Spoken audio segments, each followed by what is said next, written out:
जब यहाँ से हम आते हैं गुजरात से थोड़ा बाहर निकलते हैं, ये जो गुजरात में ये जो हिंदू संगठन थे, बजरंग दल, बीएचपी, ये सब, उनको पूरी तरह से डिस्ट्रॉय करने के लिए कुछ कहानी उन्होंने बताई थी कि उन्होंने सोच समझ के डिस्ट्रॉय किया था इसको। इसमें तो कोई दो राय ही नहीं है। और देखिए, सबसे बड़ी बात है, जिनको डिस्ट्रॉय किया उन्होंने बहुत सपोर्ट किया मोदी जी को। तोगाड़िया जी इनके सीनियर रहे, और मोदी जी ने मुझे खुद भी बताया कि उनके अच्छे मित्र थे, उनके स्कूटर पे वो खूब घूमते थे गुजरात में, और बहुत सा काम इकट्ठा करते थे। और मोदी जी को एज सीएम सपोर्ट देने में बहुत बड़ा हाथ रहा था तोगाड़िया जी का।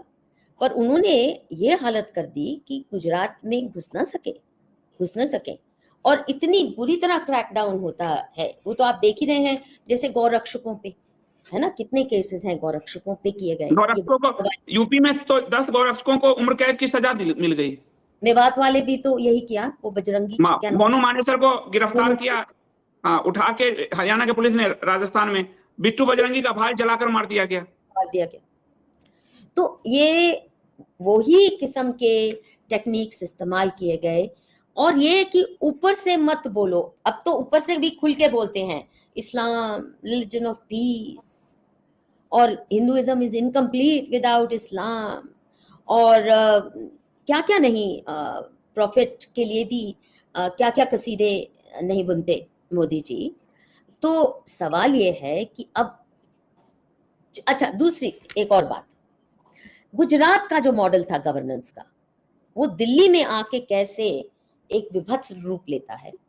अब गुजरात का मॉडल क्या था इनका, जो गवर्नेंस का मॉडल, डेवलपमेंट अच्छी की, सड़कें अच्छी बनी, और ऐसे कई सारे काम किए जो इसमें कोई दो राय नहीं, पानी का मसला, अर्थक्वेक रिहैबिलिटेशन गजब की बढ़िया की भुज के अर्थक्वेक के बाद। लेकिन जो गवर्नेंस मॉडल था, किसी भी एमएलए को सेक्रेटेरिएट में घुसने की इजाजत नहीं थी, एक्सेप्ट हफ्ते में एक दिन वो मीटिंग करते थे, जब आ सकते थे एमएलएज मिलने, कोई बात कहनी है या कुछ करना है। पर सेक्रेटेरिएट में आके किसी और को मिलने ये इजाजत नहीं थी। अगर गलती से किसी ने दुस्साहस कर लिया, किसी अफसर से मिलने चला गया या मिनिस्टर से, तो तुरंत सीएमओ से फोन पहुंच जाता था, क्या बात, कोई खास बात थी, बता देते, हम तो हफ्ते में मिलते ही हैं। तो सबको पता चल जाता था कि आप ये मत करो। दूसरा, इनके जो मिनिस्टर्स भी थे, सिस्टम ये था कि हफ्ते में एक दिन मिनिस्टर्स की मीटिंग होगी, जब सेक्रेटरीज और आईएएस ऑफिसर्स अपनी प्रेजेंटेशन करेंगे, और जो तय हो गया उस मीटिंग में, उसके बाद किसी मिनिस्टर की या किसी एमएलए की हिम्मत नहीं है कि उसमें जो तय हुआ है मोदी जी के साथ, जो एजेंडा तय हुआ है काम करना है, कि अब वो मिनिस्टर किसी आईएएस ऑफिसर को फोन उठा के कुछ कही दे, पूछ ही ले। Direct CM to DM, direct, they were accountable to him. अच्छा, उसके फायदे भी होते हैं कि इतनी माइक्रो मैनेजमेंट कर रहे हो तो डीएम हर वक्त चौकस रहेगा, और जो कहोगे डिलीवर करेगा। परंतु मिनिस्टर्स की कोई हैसियत थी ही नहीं। और ये ना उस वक्त भी मुझे, अब ये टीस्टा सेटलवाड, राजदीप सरदेसाई, बरखा दत्त और इनके जो फरेब और झूठे नैरेटिव ना होते, तो ये बातें मैं तब भी खुल के कह सकती। वो ये पूरे गुजरात का मैंने भ्रमण किया कई बार, मतलब पूरे का मतलब बार बार मैं गई अलग अलग क्षेत्रों में। सारे गुजरात में केवल एक व्यक्ति के पोस्टर्स होते थे, फोटो, वो थे मोदी जी के, किसी और का नहीं। एक चेहरा दिखता था।